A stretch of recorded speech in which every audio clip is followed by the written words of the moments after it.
Xandira diretta mill-parroċċa ta' Sitna Marjam Tella Sema fi Żebbuġ Għawdex nilqawkom għal din ix-xandira diretta illum il-Ħadd is-26 ta' Jannar 2025.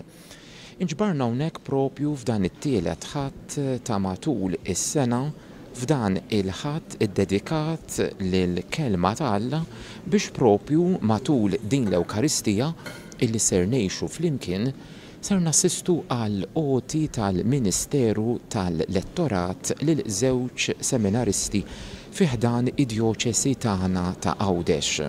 Għandna lil Anthony Joe Borch mill-parroċċa tax-Xara kif ukoll Fabio Cini mill-parroċċa ta' Żebbuġ. Permezz ta' dan il-misteru tal-lettorat dawn il-ħbib tagħna ser jagħmlu pass eqreb fil-mixja tagħhom lejn is-saċerdozju. Lilhom se jingħata l-uffiċċju illi ixandru il-kelma ta' b'mod speċjali lil ġemgħa liturġika u bekk jitqiegħdu għas-servizz tal-fidi illi tiġi mis-smigħ tal-kelma ta' Alla. Propju dan ir-rit ser iseħħ wara it-tħabbira tal-Vanġelu. Iċ-ċelebrazzjoni tal-Ewkaristija ta' din il-għodwa ser titmexxa mill-Isqof Anton Tewma. Il-kant ser ikun animat mill-kor Regina Angelorum ta' din il-parroċċa taħt id-direzzjoni ta' Maestro Franco Cefaj. Kollox huwa preparat biex nagħtu bidu għall-ewwel proċessjoni illi iddaħħalna minnu fih għal din l-Ewkaristija.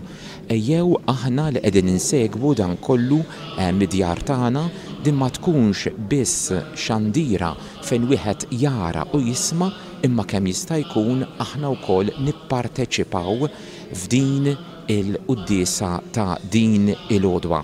Tajjeb ukoll illi fit-talb tagħna illum indaħlu b'mod partikolari lis-seminaristi kollha, però b'mod speċjali lil dawn iż-żewġ seminaristi illi għadna kemm semmejna lil Anthony Joe Borch mill-parroċċa tax-Xara kif ukoll il-Fabio Cini minn din il-parroċċa ta' Żebbuġ illi illum sejrin jingħataw dan il-Ministeru illi huma iwasslu ixandru il-kelma ta' Alla, kemm importanti li il-kelma ta' Alla ovvjament trid tixxandar, però huwa importanti wkoll illi barra illi aħna nisimgħuha min-naħa tagħna huwa importanti li nippruvaw illi fil-prattika għalmenu ngħixu ftit minn dak li jkun waslilna u għandna wkoll bżonn persuni li jispjegaw il-kelma ta' Alla kif ukoll ser naraw fil-liturġija tal-lum b'mod speċjali fl-ewwel qari. Ngħixu flimkien din il-liturġija permezz tal-kant tal-bidu.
Fisem tal-Missier u tal-Iben u tal-Ispiritu Santu. Amen.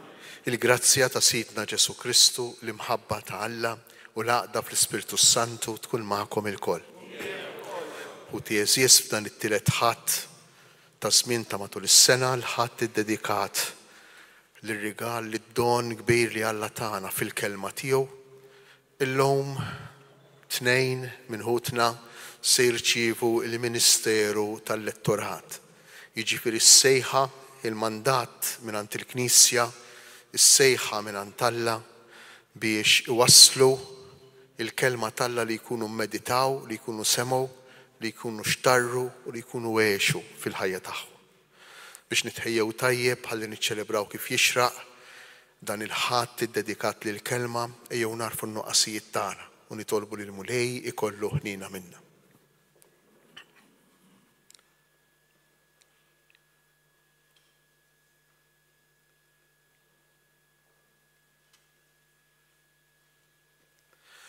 Nitolbu maħfra fl-imkien, nistqar l-Alla li jista' kollox u li l-komħuti li jiena dnibt ħafna bil-ħsieb, bil-kliem, bil-emin, billi ħallejt mirjieti, ħtija tiegħi bl-ikbar ħtija tiegħi. Għalhekk nitlob lill-imqazza Marija dejjem Verġni, lill-anġli lill-qaddissin kollha u lill-komħuti biex titolbu għalija lil Mulej Alla tagħna. Iħenna lina Alla li jista' kollox jaħfrilna dnubitna u jwassalna għal ħajja ta' dejjem.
Infaħru l-Alla fl-imkien, glorja l-Alla fl-ola ta' smewiet u paċi fl-art lill-bnedmin ta' rida tajba.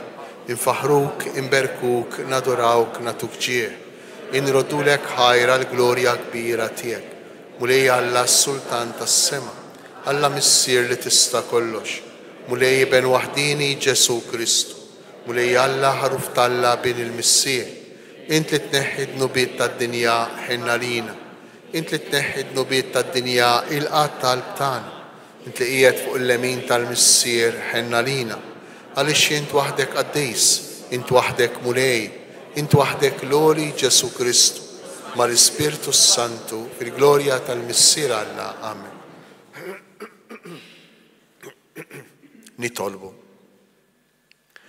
O Alla ta' dejjem li tista' kollox, mexxi l-emil tagħna skont ir-rida tiegħek biex f'isem ibnek il-għażiż inkattru l-emejjel tajba tagħna b'ibnek Ġesu Kristu Sidna li hu Alla u miegħek jgħixu jsaltan flimkien mal-Ispiritu Santu għal dejjem ta' dejjem.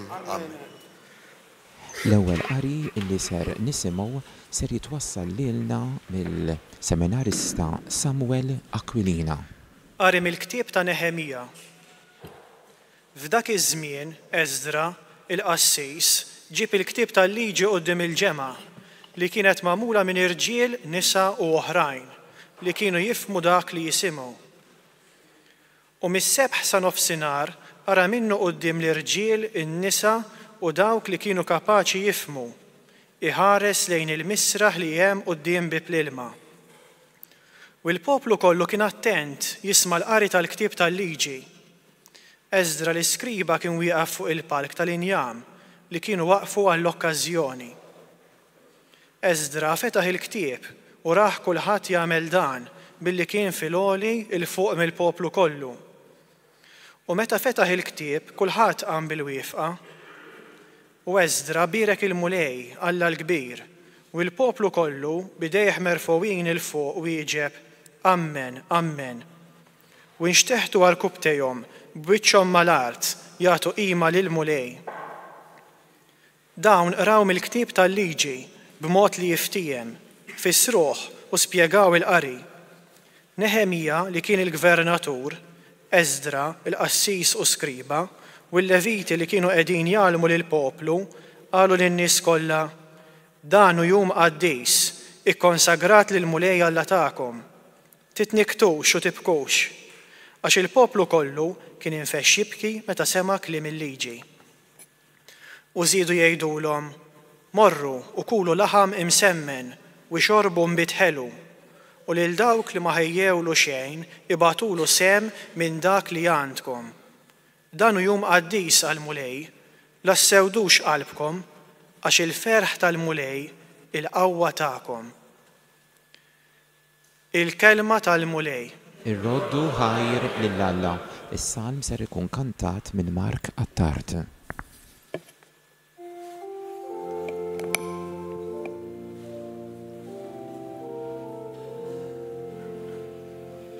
Il-klim tiegħek mulej huwa spirtu ħajja. Il-klim tiegħek mulej huwa spirtu ħajja. Il-liġi tal-mulej perfetta u tagħti il-ħajja. Ix-xhieda tal-mulej jisewwa u tgħallem lil min ma jafx. Il-klim tiegħek mulej huwa spirtu ħajja. Il-preċetti tal-mulej dritti u jferħu il-qalb. Il-kmandament tal-mulej safi u jidawwa l-għajnejn. Il-klim tiegħek mulej huwa spirtu ħajja. Il-biża tal-mulej sinċir u jibqa' dejjem. Il-ġudizzji tal-mulej sewwa u mset għal kollox. Il-klim tiegħek mulej huwa spirtu ħajja. Ħajkunu milquwa qudiemek kliem fommi u ħsieb qalbi. Mulej blata tiegħi u feddej tiegħi. Il-klim tiegħek mulej huwa spirtu ħajja. It-tieni qari ser jitwassal minn Marlon Bajjada. Qari mill-ewwel ittra ta' San Pawl Apostlu lil Korintin. Ħuti, bħalma il-ġisem u wieħed u fih ħafna membri u l-membri kollha tal-ġisem għad li huma ħafna jagħmlu ġisem wieħed. Hekk ukoll Kristu.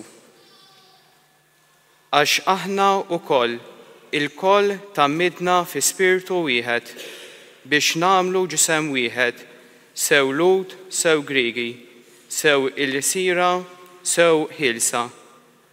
U il-koll xrobna minn spiritu wieħed. Issa, il-ġisem mhuwiex membru wieħed, imma magħmul minn ħafna membri. Intom il-ġisem ta' Kristu u kull wieħed minnkom membru tiegħu. Il-kelma tal-mulej.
Il-mulej batni nwassal il-bxara tajba lil-fqajrin u nirrot il-ħelsin lil-maħqurin.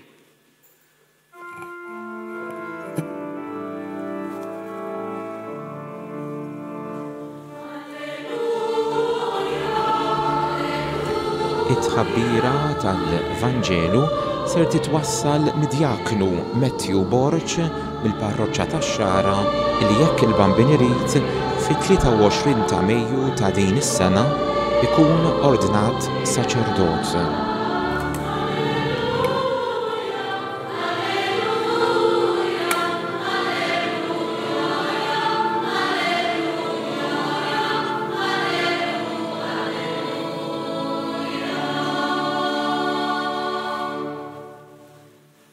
Il-mulej ma'kom.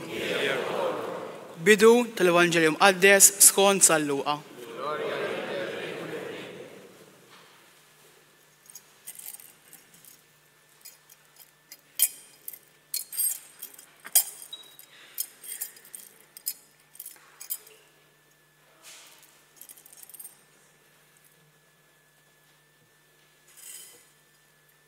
Bosta kienu dawk li ħaltu f'dejjhom ix-xogħol jiġbru b'ordni f'rakkont wieħed.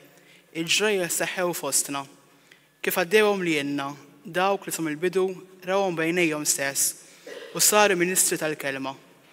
Ekk ukoll jien għad jista' jofolu. Wara li bir-reqqa kollha qed tinfittex it-tarif dwar kull ma ġara sa mill-bidu nett, dejli għandi niktiblek kollox ħaġa b'ħaġa biex taraf sewa l-verità sħiħa dwar kull ma tallimt. Jum wieħed Ġesu bil-qawwa tal-Ispirtu reġa' mar il-Galilija u l-fama tiegħu xterdet ma' dawk l-inħawi kollha.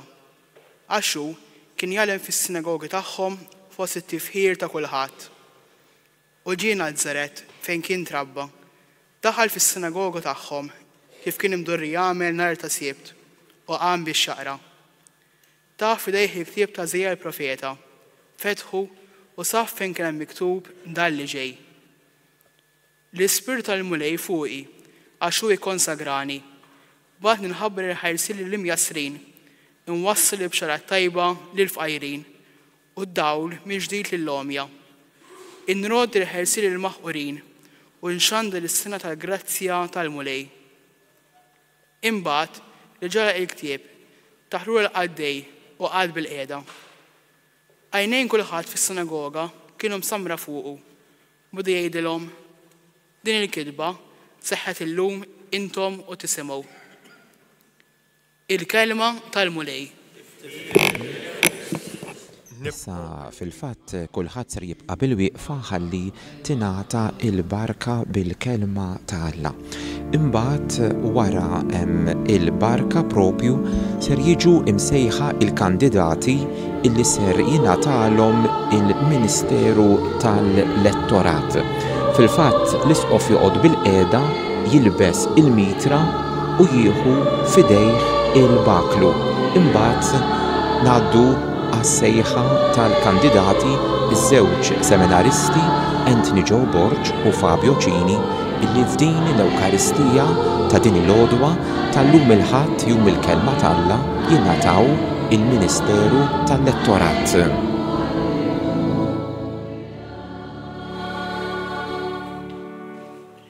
Issa se jiġu imsejħa il-kandidati li se jingħatalhom il-Ministeru tal-Lettorat noqogħdu bil-qiegħda. Jersqu dawk li ser ikunu istitwiti fil-Ministeru tal-Letturi.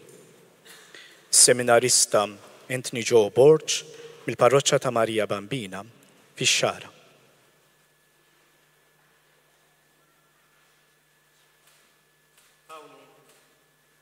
Is-seminarista Fabio Cini minn din il-Parroċċja ta' Żebbuġ iddedikata lil Santa Marija imtella s-sema.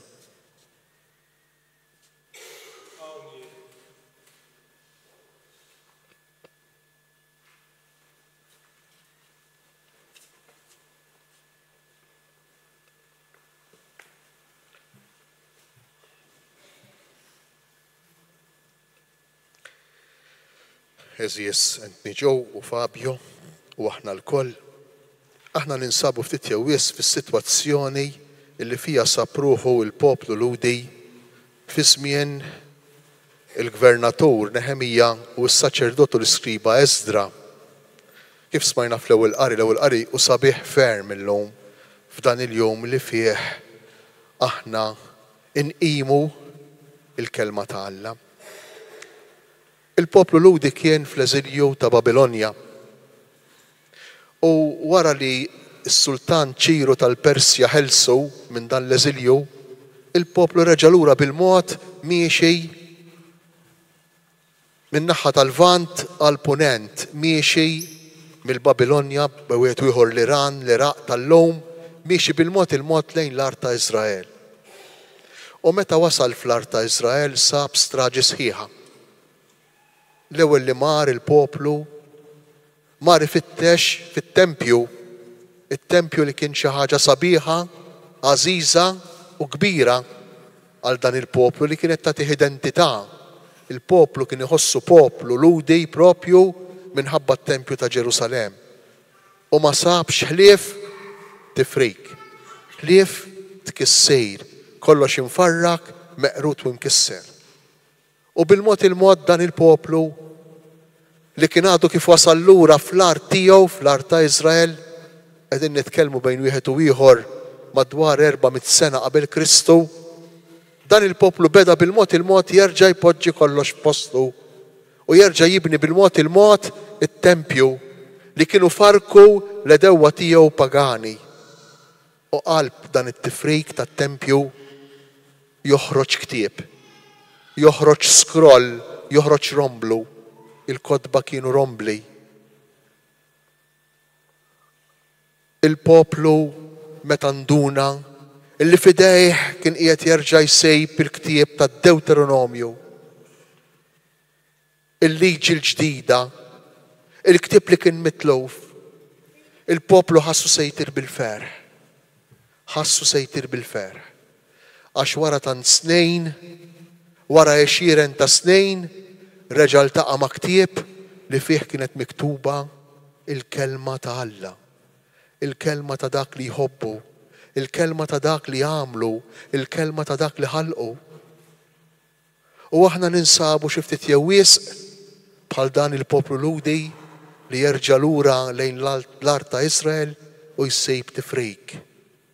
U jsejb illi il-kodba, il-ktieb m'għadux hemm. Il-ktieb bil-mod il-mod qiegħed jgħib, qiegħed jisparixxi.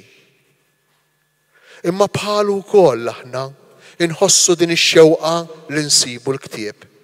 Bħal dan il-poplu wkoll aħna ġewwa fina nindunaw jew ma nindunawx, ħafna drabi mingħajr ma nindunaw. Hemm ħerqa, hemm xewqa, hemm talba li niltaqgħu ma' din il-kelma ta' Alla. Din il-kelma tal-missier li jkellem li jibnu, li jkellem li bintu. Din il-kelma li tant jingħaċċana lija. Aħna ngħixu fil-ħajja tagħna ta' kuljum għaċċanejn għal-kelma. Għaċċanejn għal-kelma. Kemm minna kultant, kemm minna ngħaddu minn esperjenzi u nixtiequ li xi ħadd jgħidilna kelma. Kelma ta' kuraġġ, kelma ta' konsolazzjoni, kelma ta' ħbiberija, kelma ta' maħfra, kelma ta' ħniena. Kemm minna ngħaddu minn esperjenzi bħal dawn fil-ħajja, inkunu nixtiequ kelma. U kemm tista' tbiddel kelma fil-ħajja ta' kull wieħed u kull waħda minna. X'differenza tista' tagħmel kelma? Kelma aħna nidu, kelma tollejk fis-sema u kelma tniżlek fil-qiegħ tal-art. Kelma li tisma' filgħodu kif tqum telefonata tista' tħassarlek il-ġurnata. Jekk mhux iktar, imma kelma wkoll tista' terfalek il-fuq il-ħajja tiegħek, tista' timliek bit-tama, tista' timliek bil-ħeġġa, tista' timliek bl-entużjażmu tal-ħajja. Il-kelma. Illum qegħdin niċċelebraw il-ħadd tal-kelma. Din il-kelma Alla li meta il-poplu ta' Iżrael beda jismagħha, meta nduna illi il-qassej Seżra kien qiegħed jaqra minn dak li jixtieq Alla l-poplu, kif kien merfuħ fil-oli, kif nagħmlu aħna f'kull quddiesa, din il-kelma nisimgħuha mill-oli, għax mhix kelma ta' bniedem imma kelma ta' Alla, dan il-poplu jibda jibki. Ifisser li din il-kelma ma tasalx biss sa widnejh. Ma tasalx biss sa moħħu, imma tinżel ukoll f'qalbu, tmisslu qalbu, tmisslu il-persuna tiegħu, tmisslu l-istorja tiegħu. Il-kelma Alla rridu nħalluha mhux biss tasal sa widnejna, mhux biss tasal sa moħħna billi nifhmuha, imma nħalluha tmiss il-qalb tagħna, l-persuna tagħna, il-karattru tagħna. Allura rrid inkun naf tgħid jew wisqien min jien, ma rridx ngħix stordow tal-jingħad, inkella din il-kelma ma tkellemni qatt. Imma wkoll din il-kelma tkellem mhux biss lili, imma tkellem ir-relazzjonijiet ta' bejnietna. Tkellem l-istorja tiegħi, tkellem lill-familja tiegħi, tkellem lilu lil sħabi fuq ix-xogħol, tkellem lilu lil sħabi ħbieb li noħroġ magħhom. Din il-kelma titkellem għall-ħajja tiegħi. U meta nisimgħuha tassew, din il-kelma timlina. Niddunaw li meta nisimgħuha din il-kelma, inħossu ngħidu dan kien li jonqosni. Li nisma' din il-kelma. Din il-kelma tagħtini l-ħajja. Din il-kelma tagħtini l-kuraġġ, din il-kelma tagħtini l-enerġija biex nibqa' miexi. Għaliex? Għax din il-kelma tikkomunikali, tgħaddili mingħajr ma ninduna l-Ispirtu Alla. Din il-kelma fija l-Ispirtu Alla. U jekk jien din il-kelma nħallija tidħol f'widnejja f'moħħi f'qalbi, miss il-persuna l-istorja tiegħi inkun qiegħed niftaħ il-bieb għall-Ispirtu Alla, l-Ispirtu tal-mulej fuqi għal Ġesu. Ara Ġesu mill-ktieb tal-profeta Iżajija. Din il-kelma tgħaddilna kontinwament l-Ispirtu. Din il-kitba sseħħ illum. Illum aħna nisimgħu jekk niftħu moħħna qalbna il-ħajja tagħna għalija. Din il-kelma nirċevuha. Anki l-istess Ġesu fil-Vanġelu kemm hu sabiħ dak id-dettall. Il-qaddej jagħti il-kelma lil Ġesu. Ġesu ma jieħux il-kelma bidejh, u li hu l-istess kelma Alla. Il-kelma Alla nirċevuha. Ħadd minna musejt ta' din il-kelma, ħadd minna musejt tal-Iskrittura, ħadd minna mu padron tal-Bibja. Il-Bibja nirċevuha. Nirċevuha mingħand il-Knisja. U interessanti għax il-qari tal-lum jippreżentalna mhux persuna li tisma' l-kelma, imma assembleja, imma ħafna nies flimkien, kemm fl-ewwel qari kif ukoll fil-Vanġelu, ħafna nies flimkien fis-sinagoga, kif kien imdorri jagħmel kull nhar ta' Sibt. Jisimgħu l-kelma flimkien. Il-kelma mhix tal-individwu, il-kelma hi tal-komunità. Hija l-komunità li taqra l-kelma, hija l-komunità li tirċievi l-kelma, u hija l-komunità li tgħaddi il-kelma lil tawrajja. U jkompli l-Vanġelu. Ġesu jiftaħ il-kelma. Għalfejn salluqa jidħol f'dawn id-dettalji. Jiftaħ l-Iskrittura, jiftaħ l-iskroll. Nimmaġinaw li Ġesu jiftaħ dan il-ktieb twejl tal-profeta Iżajija. Ktieb twejl, tant li meta sabu kopja tiegħu dan il-ktieb fil-fdalijiet ta' Qumran, sabuha mis-seklu ieħor fl-1949. Fdalijiet li jaslu saħansitra sal-ewwel seklu, jiġifieri sa żmien Ġesu, il-ktieb tal-profeta Iżajija kien twil 23 pied. Dan il-ktieb 23 pied. Scroll twil li meta tiftħu twil 23 pied. U Ġesu jiftaħ dan il-ktieb. Nimmaġinawh, jiftaħ dan il-ktieb. U jsejb fih dan il-ktieb, isib fih dik is-silta tal-profeta Iżajija li titkellem mill-Messija, mill-mibgħut tal-mulej, minn dak li l-bniedem, li kull bniedem li l-bnedmin kollha qegħdin jistennew biex jagħtina s-salvazzjoni. L-Ispirtu tal-mulej fuqi, għax hu ikkonsagrani, batni nwassal l-aħbar it-tajba l-fqajrejn, nagħti d-dawl lill-lomja, il-ħelsin lill-mjasrejn u s-sena tal-grazzja, is-sena tal-ġublew, is-sena tal-grazzja, is-sena tal-ġublew lill-foqra. Dan hu l-ktieb li jiftaħ Ġesu u jerġa' jgħalqu Ġesu l-ktieb. Sa Luqa joqgħod attent li jgħid li fetħu isejb jaqra u jerġa' jgħalqu. Għaliex? Għax Ġesu huwa dak li jiftaħ u jagħlaq il-ktieb. Ġesu huwa l-ispjegazzjoni tal-Iskrittura kollha kemm hi. Ġesu huwa t-tifsira tat-Testament il-qadejm u tat-Testament il-ġdid kollu kemm hu.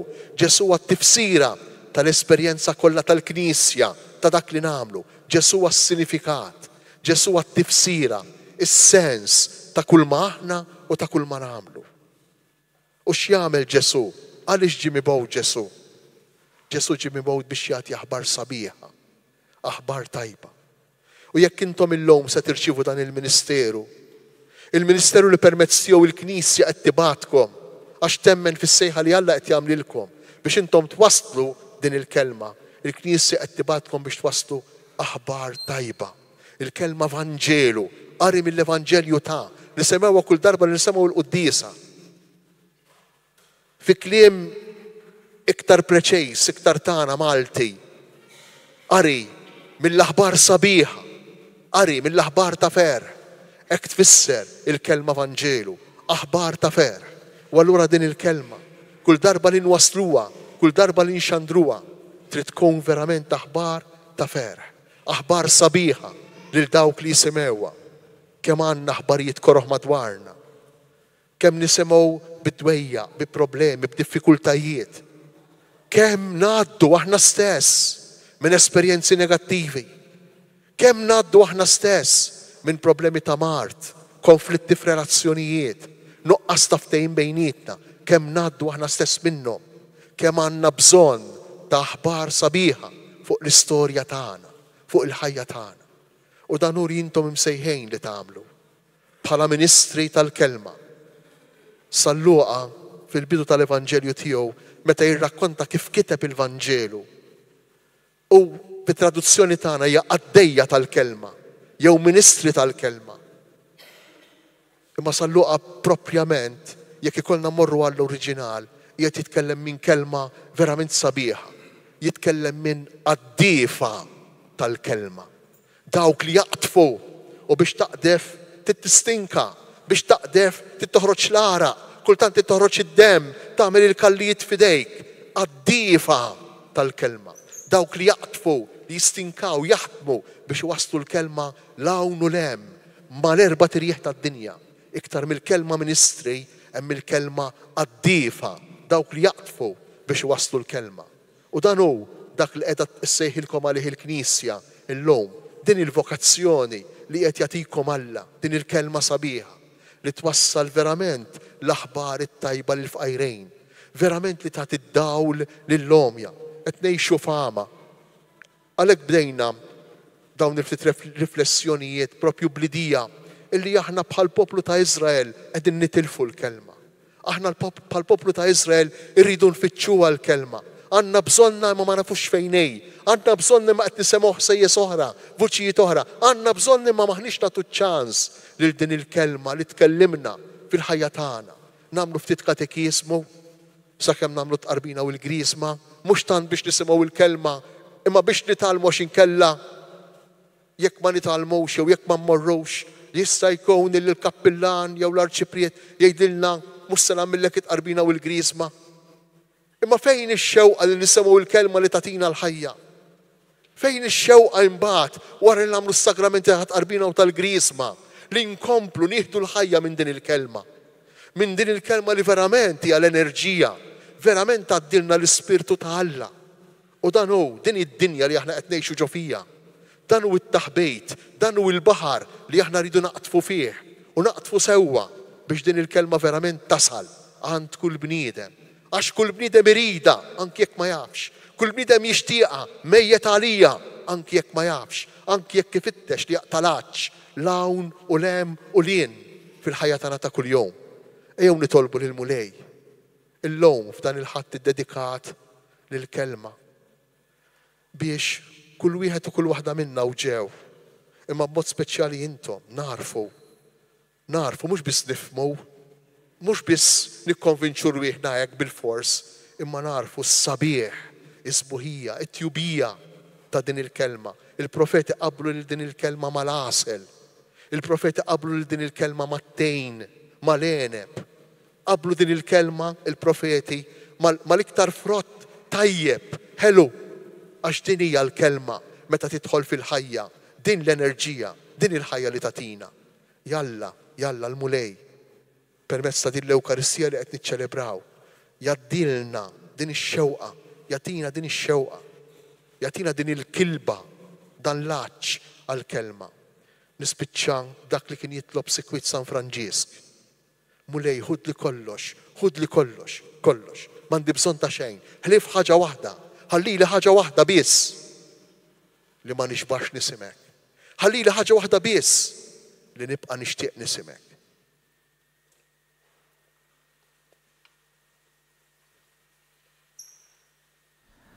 U hemmhekk mela smajna wkoll dawk il-kelmiet sbieħ li qasam magħna l-Isqof Anton Tewma propju il-kelma talla li hija aħbar ta' ferħ, il-kelma talla tibqa' dejjem attwali, hekk anke riflessjoni tiegħu speċjalment fuq l-ewwel qari, hekk huwa kliem sabiħ li tajjeb li wieħed jixtarru.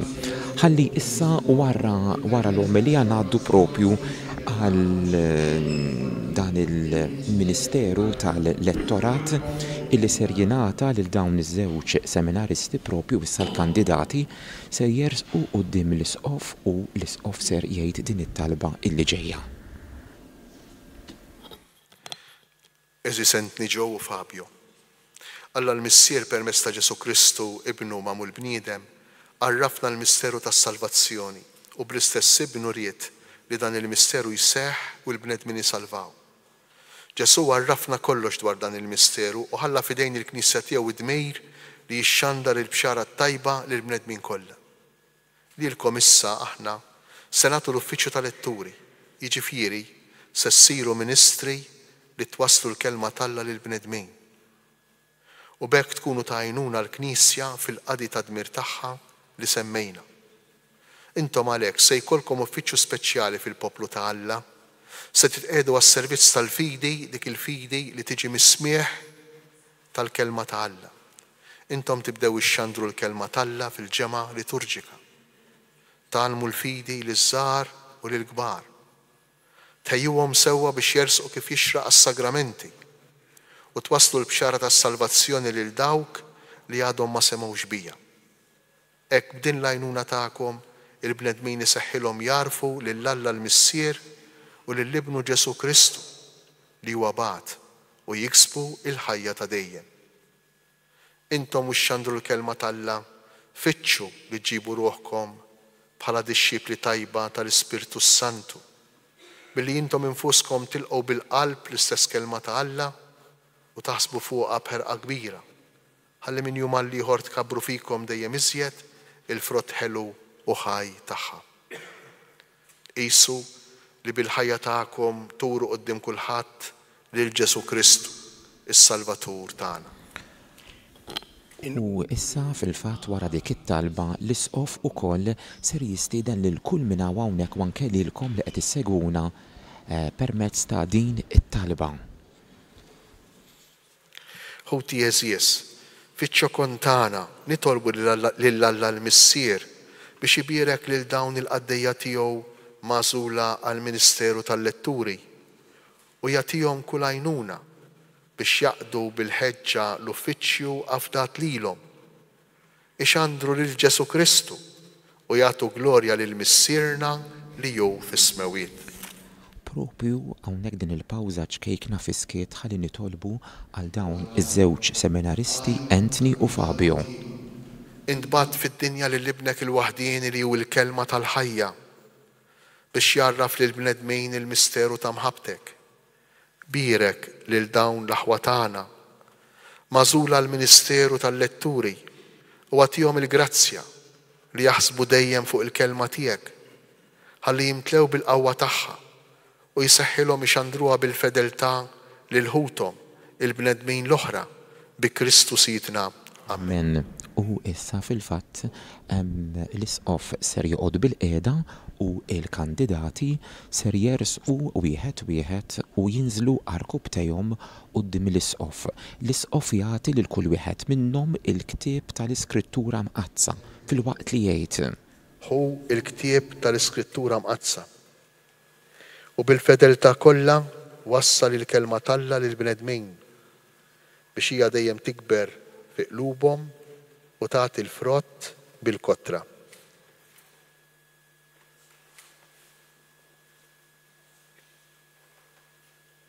Dak kien Anthony ġew Borġu issa Fabio Cini. Fabio, hu il-ktieb tal-Iskrittura mqazza u bil-fedeltà kollha wassal il-kelma talla lil bnedmin biex hija dejjem tibqa' tikber fi qlubhom u tagħti l-frott bil-kotra.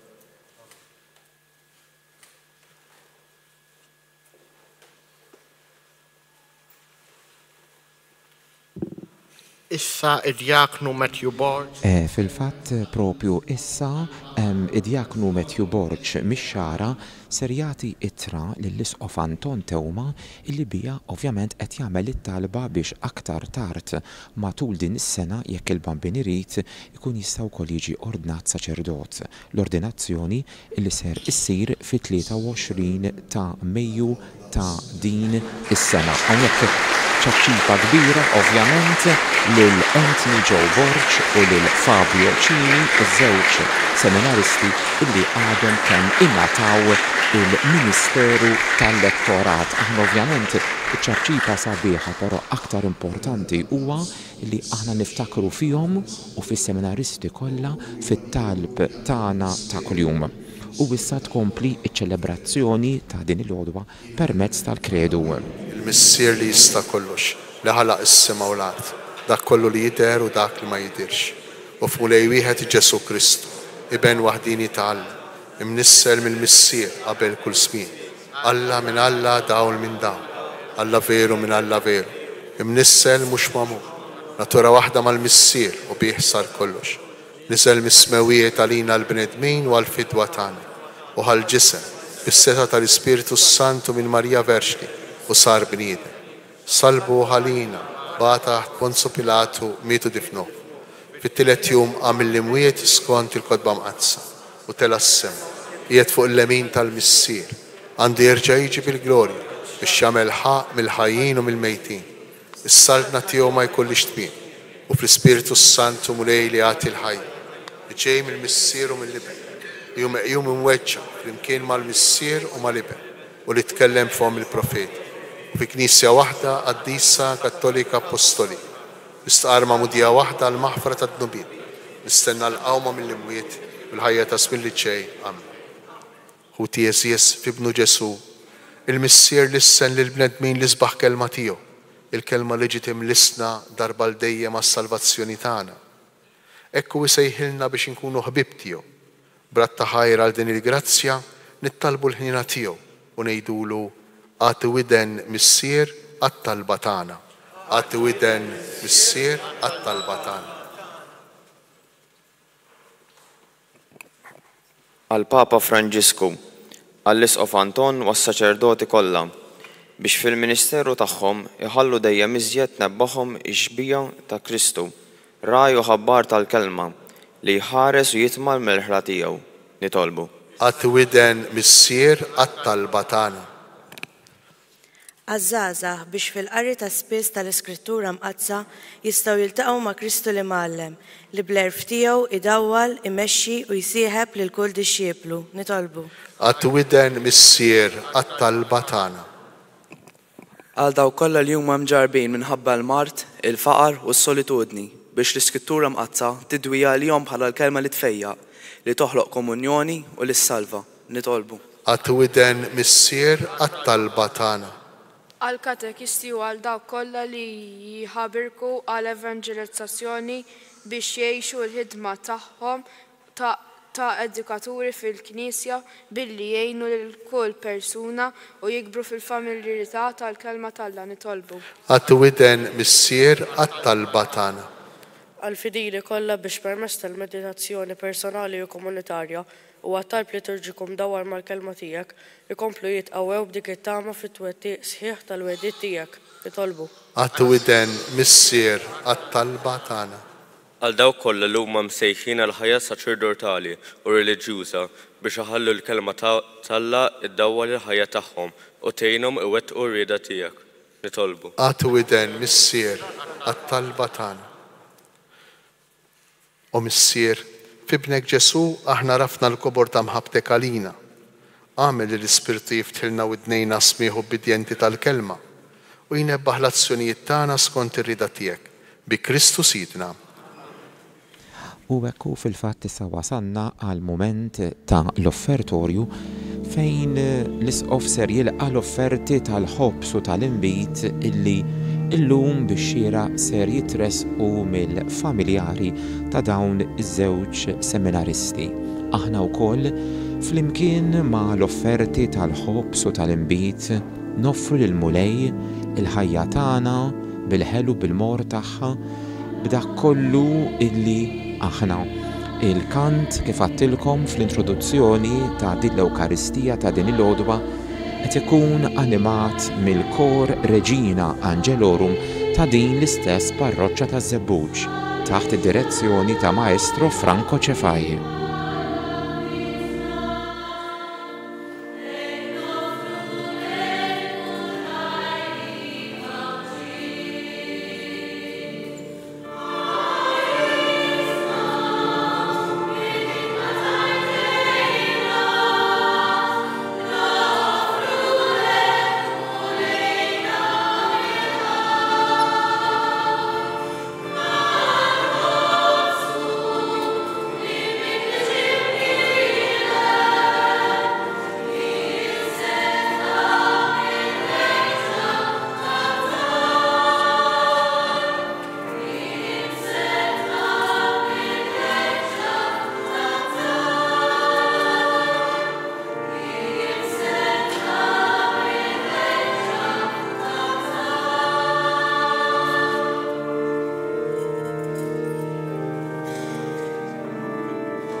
jitolbu ħuti biex is-sagrifiċċju tiegħi u tagħkom ikun joġob l-Alla l-Missier li jista' kollox. Il-qamulej midejk is-sagrifiċċju għat tifiru glorja ta' ismu għat tiġijiet tagħna tal-Knisja mqazza kollha tiegħu.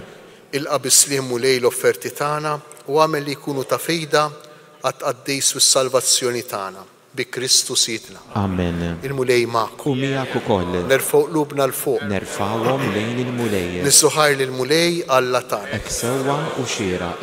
Sewwa u xieraq tas-sew, mulej missier qaddejs Alla ta' dejjem li tista' kollox, tajjeb u taġej tas-salvazzjoni tagħna li dejjem u kull imkien inroddulek ħajr bi Kristu Sidna. U ħenna lina fil-miżerji tagħna. U għoġbu jitwilet minn verġni mit fuq is-salib biex jeħlisna mill-mewt ta' dejjem u irxoxta għal-ħajja biex jatina l-ħajja bla tmiem. Għalhekk mal-anġli u mal-arkanġli, mat-troni, mad-dominazzjonijiet, mal-qtajja kollha tal-eżerċiti tas-sema, intennu l-innu tal-glorja tiegħek u ngħidu bla qiegħda.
Għaddejs tas-sew int mulej, inti lajn ta' kull qdusija. Għaddes għalhekk nitolbuk dawn l-offerti bil-barka tal-Ispirtu tiegħek biex isiru għalina l-ġisem u d-demm ta' Sidna Ġesu Kristu, li meta kien se jingħata biex minn rajħi bati ħal-ħobs ratt il-ħajr qasam tal-disċipli tiegħu u qal: ħudu u kulu il-kol minn dan, għax dan huwa ġismi li jingħata għalikom.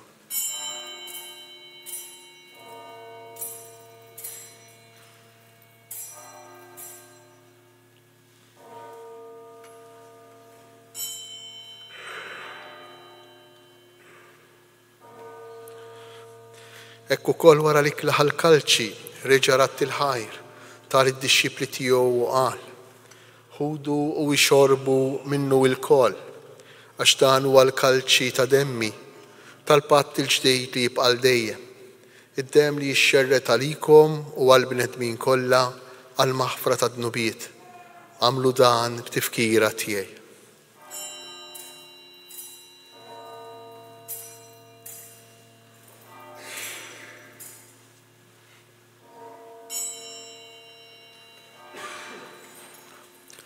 Dan hu il-misteru tal-fidi.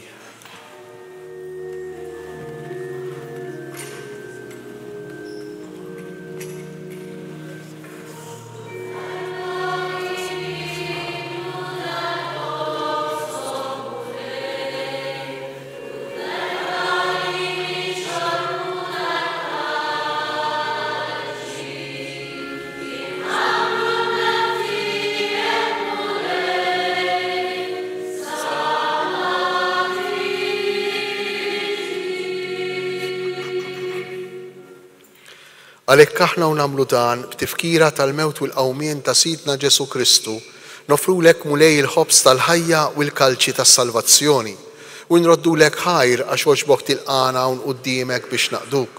U miċ-ċokon tagħna nitolbu li l-Ispirtu Santu jaqgħadna f'ġisem wieħed lilna li nieħdu sem mill-ġisem u d-dem ta' Kristu. Ftakar mulej fil-Knisja tiegħek imxerda mad-dinja kollha. Wettaqaf l-imħabba fl-imkien mal-Papa Franġisku, mal-Isqof Tan Anton, mas-saċerdoti u mad-djakni. Ftakar fil-qaddejja tiegħek Ewkaristiku Borġ u Rocco Zara li jint se jaħtilhom għal għandek minn din id-dinja. Għamel li kif huma bil-magħmudija mietu f'ibnek u bħal ibnek, hekk ukoll f'ibnek u bħal ibnek jirxu xtaw għal ħajja. Ftakar ukoll fħutna li raqdu bit-tama tal-qawmien. Ftakar fil-mejtin kollha. Daħħalhom quddiemek fid-dawl tas-sebħ tiegħek. Ħinna lina l-koll nitolbuk, għatililna wkoll il-wirt tal-ħajja ta' dejjem flimkien mal-Verġni Mqazza u Malla Marija, ma' San Ġusepp ir-raġel tagħha, mal-Apostli u l-Qaddisin kollha li jgħixu fil-ħbiberija tiegħek sa mill-bidu tad-dinja. Għamel li magħhom infaħru kun sebħuk b'Ġesu Kristu ibnek.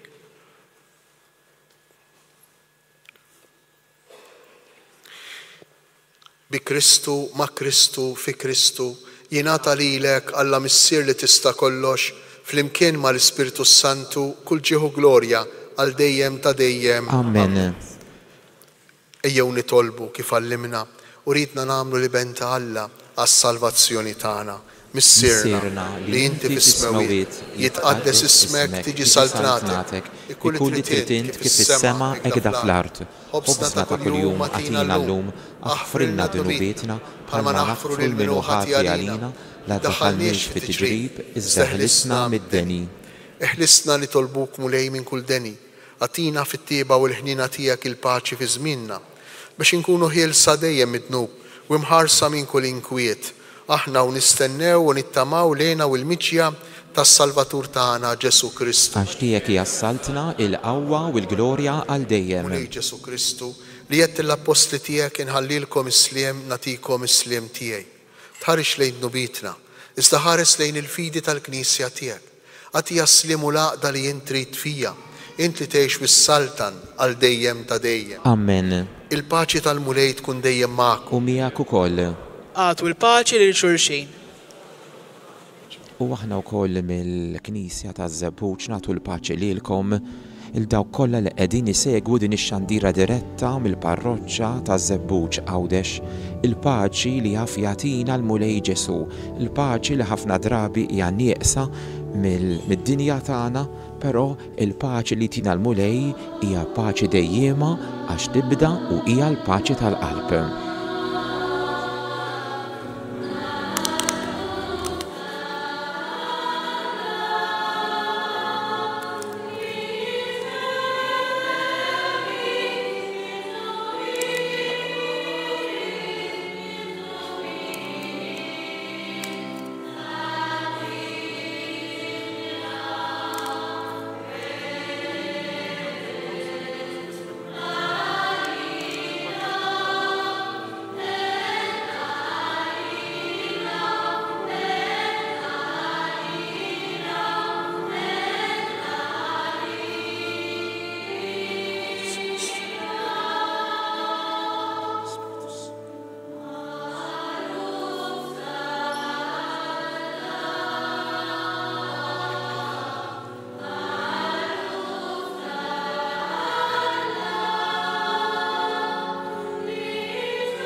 danu il-ħaruf Talla, danu Ġesu li jerfa fuq l-ħtija tagħna. Ħenjin aħna li aħna mistiedna għal din l-ikla tal-ħaruf. Mulej ma jistħoqlix tidħol taħt is-saqaf tiegħi żdejt kelma waħda u ruħi tkun infejqa.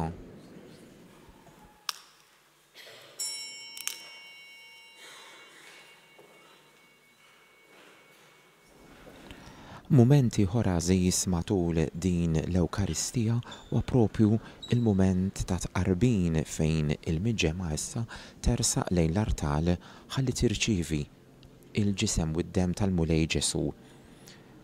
Intom, ħbib tagħna li qegħdin issegwu din ix-xandira u ma tistgħux bħalissa tersqu għat-tqarbin, però huwa sabiħ illi flimkien nagħmlu it-tqarbina tax-xewqa.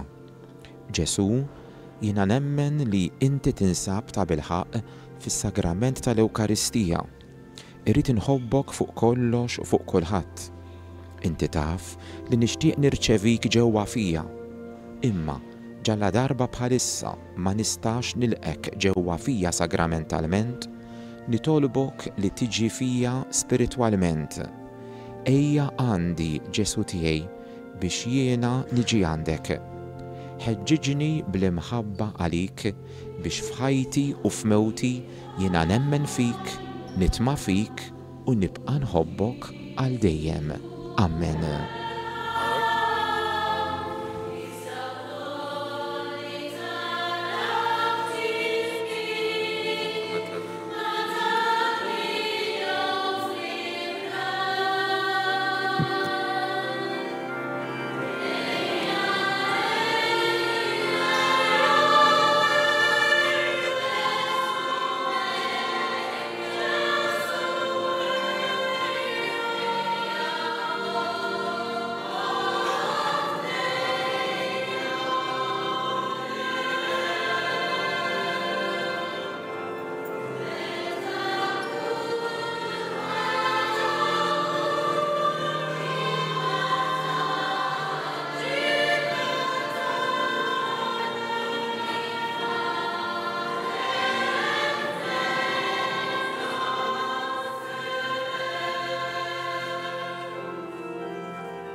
U propju waqt dan il-ħin fejn kważi wasal fit-tmiemu it-qarbin, mument tarat il-ħajr il-mulej ta' dak kollu li jagħmel magħna, ta' tant affarijiet sbieħ li jwettaq fil-ħajja ta' kull wieħed u waħda minna, abbati hawnhekk qiegħed propju qassam tifkira ta' loti tal-Ministeru tal-Lettorat il dawn iż-żewġ seminaristi, tifkira sabiħa illi fuq in-naħa ta' wara hawn ukoll talba sabiħa hija adattament minn talba illi tingħat mill-komunità monastika ta' Bosè.